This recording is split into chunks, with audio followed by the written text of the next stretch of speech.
اگلا سوال ہے علی بھائی کی مجلس نمبر 100 واقعی ہی لائف چینجنگ ویڈیو ہے الحمدللہ، جس کی وجہ سے ایک مسلمان کو یہ حقیقت واقعی ہی سمجھ آ جاتی ہے کہ کتابوں کا خدا اور ہے، بابوں کا خدا اور۔ لیکن علی بھائی سے یہ پوچھ کر بتائیں کہ ان علماء کی کہانیاں سن کر آنکھوں میں آنسو کیوں آ جاتے ہیں؟ کیا یہ شیطانی چکر ہے؟ انسان کی طبیعت میں رقت اسی کی اصل وجہ ہے؟ پلیز اس ایشو پر بھی ضرور رہنمائی فرما دیں تاکہ نبی صلی اللہ علیہ وآلہ وسلم کی بھولی بھالی امت ان علماء کی کہانیوں سے بچ کر اپنے عقائد و نظریات کی بنیاد قرآن و سنت پر رکھ سکے۔ آمین ثم آمین۔ آمین۔ یہ جس بھولی والی امت پہ آپ ترس کھا رہے ہیں نا، یہ بڑی ہوشیار امت ہے۔ یہ اگر امت بریلوی ہے نا تو اشرف علی رسول اللہ پہ بھڑکتی ہے اور آنکھوں میں آنسو آ جاتے ہیں کہ میں اس گستاخ کو نہیں چھوڑوں گا، اور اسی مجلس میں اسے چشتی رسول اللہ بتائے نا تو وہ آنسو پوچھ کہتی ہے نہیں تو انو غلط فہمی ہوئی ہے۔ یہ بھولی والی امت ہے، یہ مکار ہے، یہ بڑی مکار چیز ہے۔ ان کو پتہ ہے کہ کس پہ رونا ہے کس پہ نہیں رونا۔ یہ کوئی دلیل نہیں ہے۔ آنکھوں میں آنسو آنا اگر دلیل ہے تو میرے بھائی کئی ڈرامے ہیں جن کو دیکھ کے لوگ روتے ہیں۔ یہاں تو لوگ کرکٹ میچ ہار جائیں تو ان کے آنسو نہیں تھمتے، ہے نا؟ ہیرو مر جائے تو آنسو نہیں رکتے۔ تو لاؤ ڈرامے پھر مسیتیاں وچ انہاں مولویاں نوں اٹھاؤ، تواڈے مولویاں نوں سن کے اگر 10 بندے روندے نے نا تے ڈرامے ویکھ کے ملینز آف لوگ روتے ہیں۔ اگر رونا ہی دلیل ہے، ٹھیک ہے، فلموں میں رونا ہی دلیل ہے، گلیڈیٹر دیکھ لیں آپ، لوگ روتے ہیں۔ کتنی دکھی فلمیں، کتنے دکھی ڈرامے ہیں، ٹھیک ہے۔ میں نہیں دیکھا، سنے ہی ہے دانش بھائی پیچھے بھی بیٹھے رہے، تو دانش کی موت پہ کہہ رہے ہیں روئے ہیں لوگ، رونے دیں لوگوں کو۔ تو یہ رونا اگر تو دلیل ہے تو پیش کریں۔ پہلے تو میں نے یہ پھکی والا جواب دیا نا کہ رونا دھونا کوئی دلیل نہیں ہے، ورنہ آپ کا ایک ایکٹر اینکر پورے پاکستانی عورتوں کو بٹ بناتا رہا، روتا رہا رمضان کے مہینے میں، ٹھیک ہے، اور پھر اس کے جو کرتوت سامنے آئے، جو لیک ویڈیوز سامنے آئی، تو آپ نے دیکھ لیا کہ ان کا اندر والا چہرہ کیا ہے، ٹھیک ہے۔ اور آپ سنیں وہ نعتیں بھی پڑھتا ہے، کس طرح روتا ہے، ٹھیک ہے جی، اور مولویوں کو سامنے بٹھا کے گالیاں نکال رہا ہے ماں بہن کی، کیونکہ ان کے پیڈ مولوی ہیں نا، ٹھیک ہے۔ آپ نے دیکھا ہے پیسہ کتنی طاقت ہے، ٹھیک ہے نا، وہ ان کو گالیاں نکالتا ہے سامنے بیٹھ کے، اور وہ آگے سوری کرتے ہیں، سوری اس کو کہ نہیں گالی نکالی ہے۔ یہ کئی ویڈیوز آپ کے سامنے موجود ہیں۔ تو یہ رونا دھونا کوئی دلیل نہیں ہے، نہ کسی شخص کا نماز میں خشوع خضوع سے نماز پڑھنا اس چیز کی دلیل ہے کہ اس کے عقائد درست ہیں۔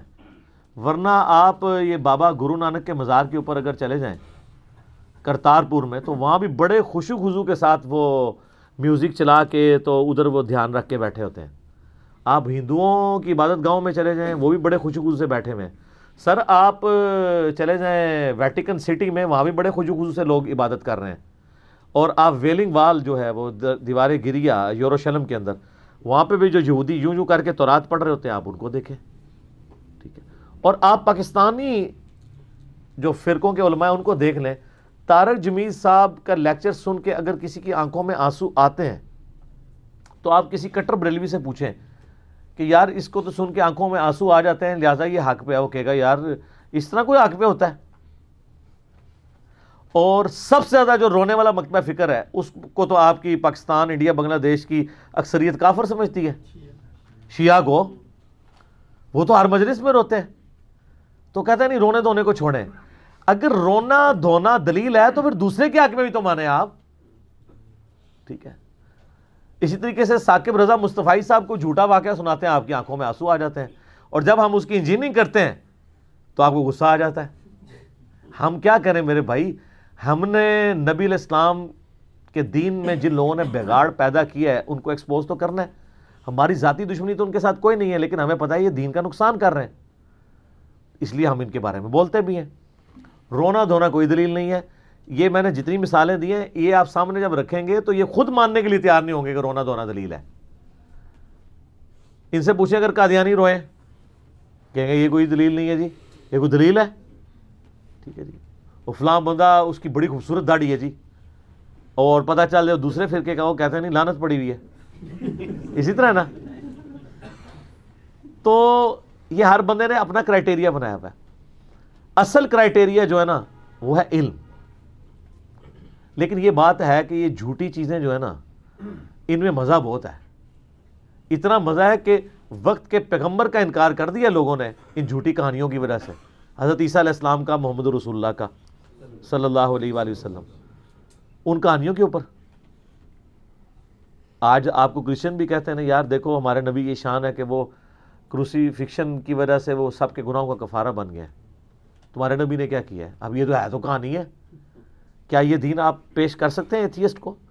یہ ایتھیزم ریونج تھا کرسچینٹی کے فرسودہ عقائد کا. اور آپ کے اندر بھی آ جانا تھا اگر یہ پلیٹ فارم نہ ہوتا جو آپ کو چیخ چیخ کے کہتا ہے کہ مرنے سے پہلے اے مسلمان کر لے اس میں غور, کتابوں کا خدا اور ہے, بابوں کا خدا اور اللہ کا شکر ہے کہ ہمارے علماء کو انگریزی نہیں آتی اور گوروں کو اردو نہیں آتی, ورنہ یہ کو 2-4 مسلمان بھی ہو رہے ہیں یہ بھی چھوڑ دیتے ہیں کہ یار یہ کس قسم کا ریلیجن ہے.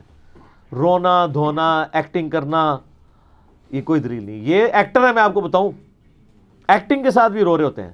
میرا یوٹیوب پہ ایک کلپ ہے رونے والی شکل بنانا. وہ ایک باپا جانی ہے نا, وہ کہتے ہیں اگر رونا نہ آئے تو رونے جیسی شکل ہی بنا لیں کہ اچھے لوگوں کی نقل اتارنے پہ ہی ہوتا ہے اللہ کو آپ پہ ترس آ جائے. تو بھی اکثر لوگ پوچھتے ہیں کہ فلاں بندہ ایسے ایسے کر رہا ہوتا ہے, آنسو ایک نہیں ہوتا اور رو رہے ہوتے ہیں, وہ رونے والی شکل بنائی ہوتی ہے. سر یہ بھی ایک مت ہے, ایک ڈاکٹرین ہے جس کے اوپر وہ چل رہے ہوتے ہیں.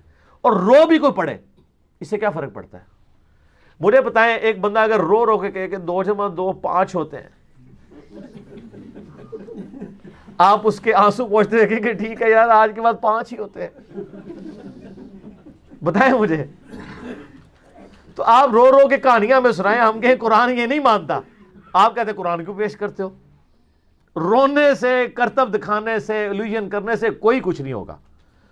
زمین و آسمان کی ساری مخلوقات مل کے اگر کسی شخص کو 2 + 2 5 منوانا چاہیں وہ مانے گا.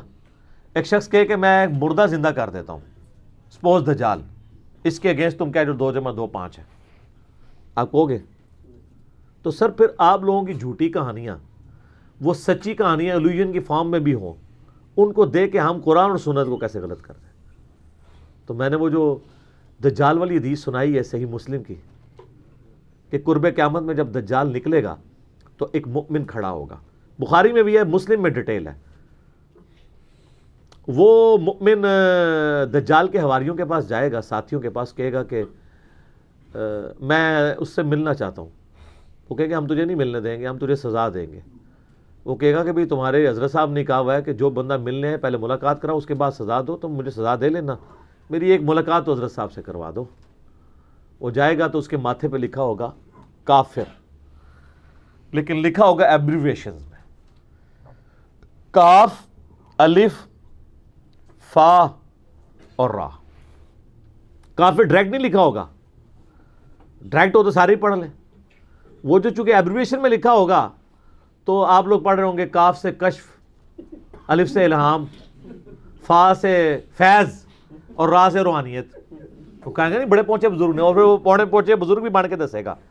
وہ کہے گا تو دجال ہے, وہ کہے گا میں سبزہ اگا رہا ہوں, آسمان سے بارش برسا رہا ہوں, میں تیرا رب ہوں. کہے گا نہیں میرے نبی کی حدیث مجھے پہنچی ہے, تو دجال ہے. کتاب بھی مسلم ہوگا, وہ باب بھی نہیں ہوگا. تو وہ اسے کہے گا میں تجھے قتل کروں گا, اسے قتل کر کے اس کے 2 ٹکڑے کر کے 2 ٹکڑوں کے درمیان چلے گا, اور صحیح مسلم کے الفاظ ہیں, پھر اسے وہ یوں اشارہ کر کے زندہ کر لے گا اور کہے گا دیکھ میں نے تجھے مار کے قتل کر کے پبلکلی زندہ کیا, اب تو مان لے کہ میں تیرا خدا ہوں. وہ کہے گا کہ تیرے اس عمل نے میرے ایمان میں اضافہ کیا ہے, کیونکہ مجھے نبی اسلام کی حدیث پہنچی تھی کہ وہ ایک مومن کو قتل کرے گا اور دوبارہ زندہ کرے گا, اور اس کے بعد اس کے قتل پر قادر نہیں ہوگا. اور واقعی جب اسے دوبارہ قتل کرنا شروع کرے گا, کرنے کے لیے کوشش کرے گا, تو اس کی جو جسم ہے وہ دھاتی ہو جائے گا, اکڑ جائے گا, اس کو نہیں کر سکے گا. تو پھر اسے اٹھا کے وہ آگ میں پھینکے گا, اور نبی اسلام فرماتے ہیں وہ جنت میں جا کے نکلے گا, اور وہ اس زمانے کا سب سے بہترین شہید ہوگا. ٹھیک ہے جی. یہ شہید کون سا ہوگا؟ کہانی باز, آنسوؤں سے رونے والا. میرا حال ہے ادھر جتنے لوگ ہوں گے وہ مردے کو زندہ دیکھ کے آنسوؤں سے رونا شروع کر دیں گے, واہ حضرت صاحب کیا کمال کیا, کتنے سو پہلے انجینئر صاحب نے ساڑا بڑا مذاق اڑایا, تسی کتنے سو. تو انجینئر صاحب وہیں پہ ہوں گے، وہ جو حضرت صاحب ہوں گے نا وہ اسی ڈاکٹرن پہ عمل کر رہے ہوں گے جو ہم لے کے چل رہے ہیں. میں یہ نہیں کہہ رہا کہ میری ڈاکٹرن پہ، یہ میری ذاتی نہیں ہے، شروع سے ہے کتاب اللہ اور سنت، کتاب اللہ اور اہل بیت. ٹھیک ہے، تو یہ پلیٹ فارم غدیر خم پہ کھڑا ہے. یہ کہانیاں سنا کے رونا، آنکھوں میں آنسو آنا. اچھا وہ کہتے ہیں انجینئر صاحب آپ بھی نا اس طرح کے کلپ ریکارڈ کرایا کریں کہ لوگ روئیں. میرے بھائی مجھے ایکٹنگ کرنی نہیں آتی. بہرحال میرے کئی ایک کلپس ہیں جس کے اندر میرے پہ جینون خود رکت طاری ہوئی ہے. وہ ہدایہ پورٹل نام کا بنایا ہوا ایک یوٹیوب کا چینل ہے، فیس بک پہ بھی ہے، وہاں پہ ہمارے بھائی نے اپلوڈ کیے ہیں، وہ آپ دیکھ سکتے ہیں. اور جینون جو چیزیں ہیں وہ میں نے بتائی ہیں. اگر آپ کو زیادہ شوق ہے تو ابو ذر غفاری والا میرا کلپ دیکھ لیں، ایک لائف چینجنگ گفتگو والا کلپ، اور کئی کلپ ہیں صحابہ کرام کی بایوگرافی پہ. جتنے میرے کلپس ہیں آپ اگر دیکھیں تو آپ، لیکن وہ آنسو آنا اس بات کی دلیل نہیں ہوں گے کہ میں جو بھی کہہ رہا ہوں وہ صحیح کہہ رہا ہوں گا. دلیل پھر بھی کتاب و سنت ہی ہوگی. یہ بات سمجھ لیں. کسی کی بات سن کے دل کو اچھا لگ جانا اور آنکھوں میں آنسو آ جانا یہ اس چیز کی دلیل نہیں ہے. انہی کہانیوں کی وجہ سے ابھی تک لوگ جو ہے نا وہ برائی کو لے کے چل رہے ہیں. فلاں بندہ اتنا روتا ہے، فلاں بندے کی شکل بڑی نورانی ہے. سر صحیح مسلم میں حدیث ہے اللہ تعالیٰ تمہاری شکلوں اور مال کو نہیں دیکھتا، دلوں اور اعمال کو دیکھتا ہے. اب دل کس کا کوئی جج کر سکتا ہے؟ اب مجھے بتائیں ایک بڑے خوبصورت حضرت صاحب ہوں، خوبصورت داڑھی پگڑی، بات پہ آنکھوں میں آنسو آ جاتے ہوں، اور آپ ان سے دودھ لینے جائیں ان کی دکان پہ، وہ پانی ملا کے آپ کو دیں اور اس میں سے چھوٹے چھوٹے 2 مینڈک بھی نکل آئیں، تو آپ کو ساری بزرگی بھول جائے گی کیونکہ وہ دنیا کا نقصان ہوا. اور آپ جائیں کہ یہ دودھ جعلی تھا اور آگے سے وہ آپ کو کہے کہ یار شرم نہیں آتی تمہیں، مطلب حضرت صاحب پہ الزام لگا رہے ہو. آپ کو کہ لعنت بھیجتا ہوں ایسے حضرت کے اوپر، لبادہ اڑا ہوا ہے. تو یہ لعنتیں تو آپ سارے بھیج رہے ہیں، ٹھیک ہے، لیکن اپنے مطلب کی خاطر. ہم اگر ان لوگوں کو کرٹیسائز کرتے ہیں تو اللہ اور اس کے رسول عز و جل و صلی اللہ علیہ وآلہ وسلم کی حمیت میں کرتے ہیں. تو کر تو آپ بھی رہے ہیں. پھر آپ کو داڑھی پگڑی نہیں نظر آئے گی کہ یار وہ اتنے بڑے بزرگ ہیں، دنیا کا نقصان کر دیں آپ کہ میں اس کو ننگا کروں گا، لبادہ اڑا ہوا ہے. اور حالانکہ آپ خود جس کو دین میں فالو کر رہے ہوں گے اس نے بھی آپ کے ساتھ یہی کام ڈالا ہوگا، لیکن وہ آپ کو مرنے کے بعد پتہ چلے گا. لہٰذا آپ ہماری ریکویسٹ مان لیں کیا کہ مرنے سے پہلے مسلمان کر لے اس پہ غور. کتابوں کا خدا اور ہے، بابوں کا خدا اور. پھر ایک دن آئے گا کہ تم جھوم کر کہو گے کہ نہ میں وہابی نہ میں بابی، میں ہوں مسلم علمی کتابی. ٹھیک ہوگا جی. مغرب کی اذانیں شروع ہوا چاہتی ہیں. بقیہ کے سوالات انشاءاللہ اذان مغرب کے وقفے کے بعد انشاءاللہ تعالی.